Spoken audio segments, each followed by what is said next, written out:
Assalamualaikum warahmatullahi wabarakatuh. Nama saya Muhammad Nur Zakaria dari Universitas Pancasila Bekasi, Prodi Teknik Informatika semester 2. Saya akan bahas tentang SQL, pengertian fungsi beserta perintah jasanya.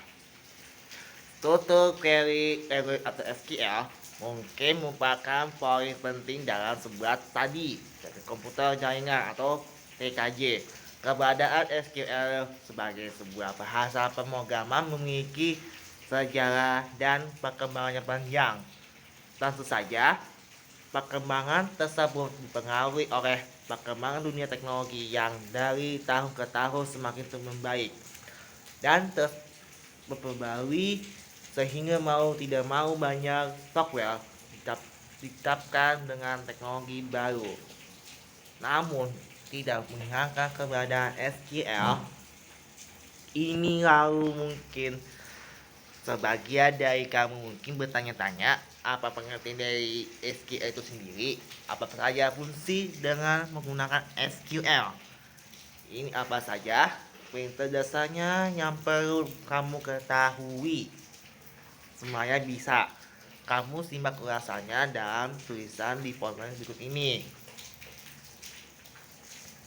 Pengertian SQL adalah bahasa pemrograman yang digunakan dalam mengakses, mengubah, dan memanipulasi data yang berbasis relasional. Tentu saja, bahasa komputer dalam data basis relasional ini berdasarkan standar yang dikeluarkan oleh American National Standard Institute atau disebut ANSI. Standarisasi SQL sudah ada sejak tahun 1986 dan memang diinisiasi oleh ANSI. Hingga saat ini, banyak server dalam sebuah database maupun software maupun mengartikan bahasa SQL. Maka itulah dari SQL, bahan pembicaraan dan sebuah materi yang sangat penting bagi kamu yang bergelut dan dunia IT maupun hal yang bersanggulan atau bersinggungan dengan database relasional. Sejarah kemunculan SQL. Bila berbicara kita mengenal sejarah munculnya dan pengertian SQL, dapat mengacu pada artikel dari Journal Oracle, salah seorang peneliti IBM. Artikel tersebut membahas mengenai ide pembuatan sebuah data relasional yang muncul pada tahun 1970, tepatnya pada bulan Juni. Pada artikel ini,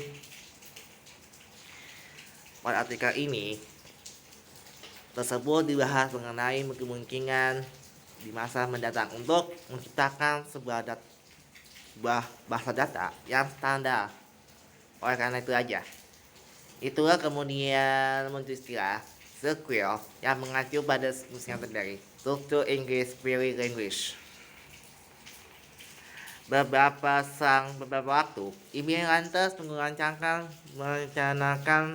merencanakan proyek basis data relasional atau SQL, dan karena namanya itu cukup sulit, dia maka disebutkan di SQL. Setelah proses standarisasi selesai pada tahun 1986, lalu SQL mengalami kebaikan tahun 1989. Pada tahun 1992 muncul versi SQL 92 dan di tahun 1999 dengan berbagai pembaharuan munculnya SQL 99. Namun dalam dunia IT, SQL yang sering digunakan referensikan pada SQL 92. Meski begitulah, sampai sekarang pun sebenarnya tidak ada sebuah siapa basis data yang menggunakan maupun mendukung SQL 99. Ini lebih tergantung pada Alex masing-masing. Setelah apa saja profesi yang perlu skill SQL, setelah membahas tentang apa itu SQL, mari kita singgung sedikit mengenali sejenis pekerjaan yang membutuhkan keterampilan SQL. karena di bidang karena sangat berkaitan erat dengan pengolahan data, maka sebagian besar profesi dalam bidang data memerlukan keterampilan untuk menggunakan sistem query ini. Oke. Di bawah ini adalah beberapa pekerjaan yang membutuhkan keterampilan SQL. Yang pertama, data scientist adalah seorang yang bergulat dengan pembuatan database, mengolah data dan menerjemahkannya menjadi sesuatu yang lebih mudah untuk ditelah. Zaman ini disebut dengan produk data. Produk data ini yang pentingnya dijadikan acuan. Oke, karena itu saja sebuah perusahaan untuk membuat keputusan bisnis dan kebijakannya lainnya. Karena sifat pekerjaan yang berkaitan erat dengan data, maka data scientist memerlukan skill mengolah data dengan SQL. Yang kedua, data engineer. Seorang data engineer bertanggung jawab untuk menemukan tag atau pola dalam sebuah set data, kemudian mengembangkan sebuah algoritma untuk membuat data tersebut sendiri memiliki manfaat bagi perusahaan. Selain itu, data engineer juga bertanggung jawab untuk membangun algoritma yang dapat digunakan untuk mengakses data mentah dengan lebih mudah. Maka dari itu, data engineer memerlukan keahlian dalam SQL untuk mempermudah pengolahan data. Ketiga, business analyst bertugas untuk membantu perusahaan dalam menciptakan proses, produk, layanan, dan software melalui analisa bisnis. Pada umumnya, seorang bisnis analis akan menjalankan gap analysis dengan tujuan untuk mengidentifikasi angka yang diperlukan untuk memajukan bisnis tersebut. Apabila hasil gap analysis tersebut berkaitan dengan data, maka SQL diperlukan untuk menemukan kesenjangan dalam data tersebut.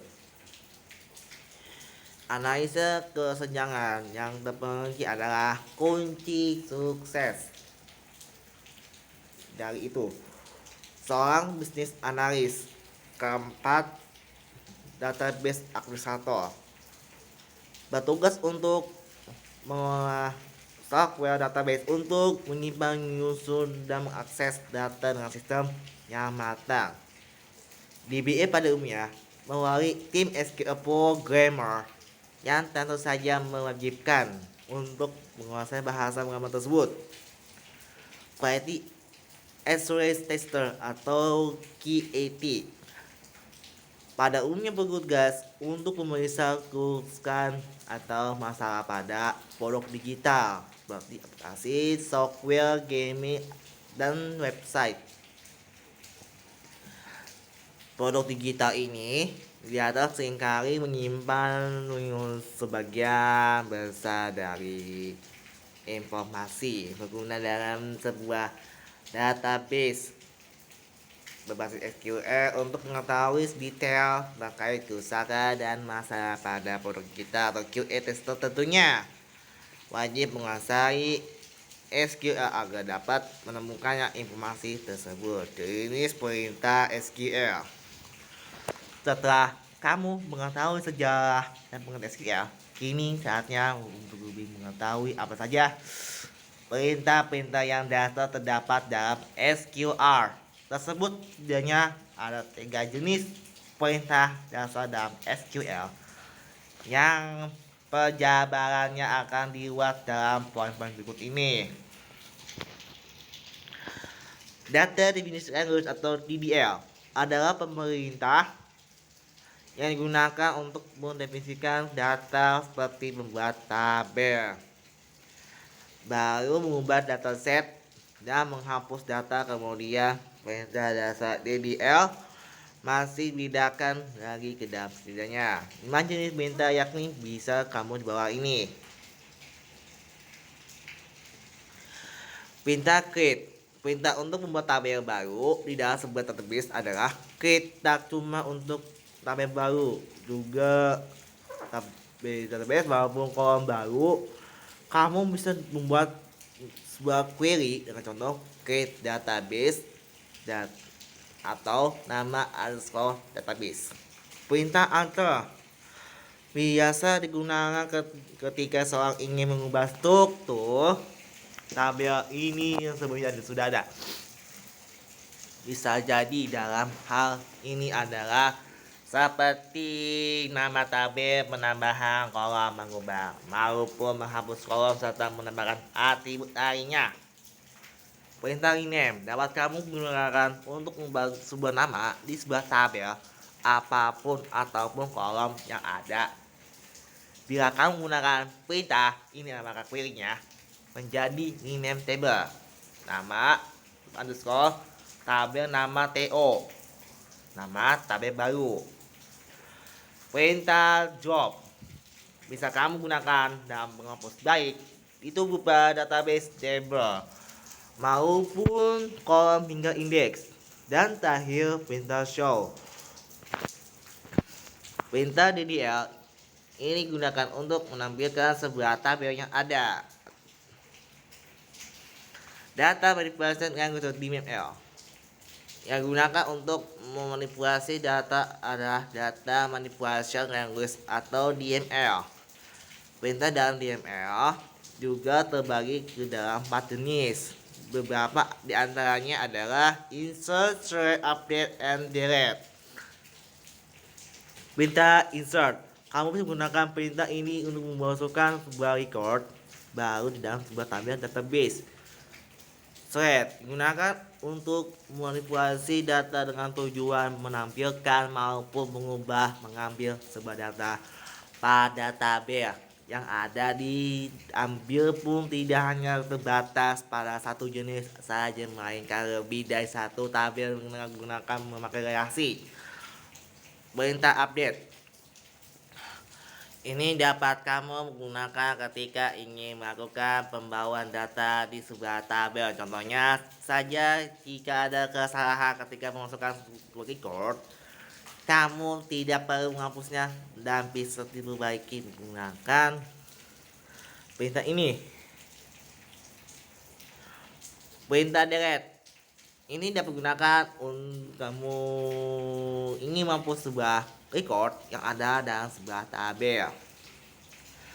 Data control language atau DCL.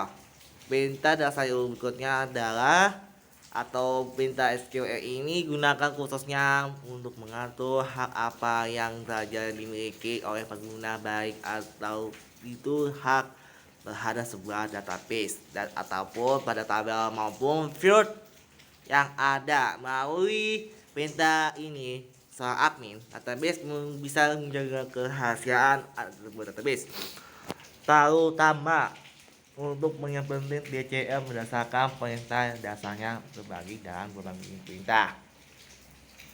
Yang ini adalah grant.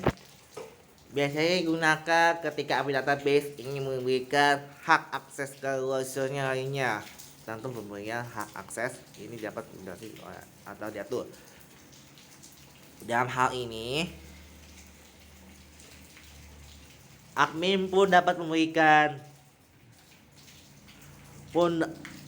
akses menjadi dengan menggunakan SQL DML di atas.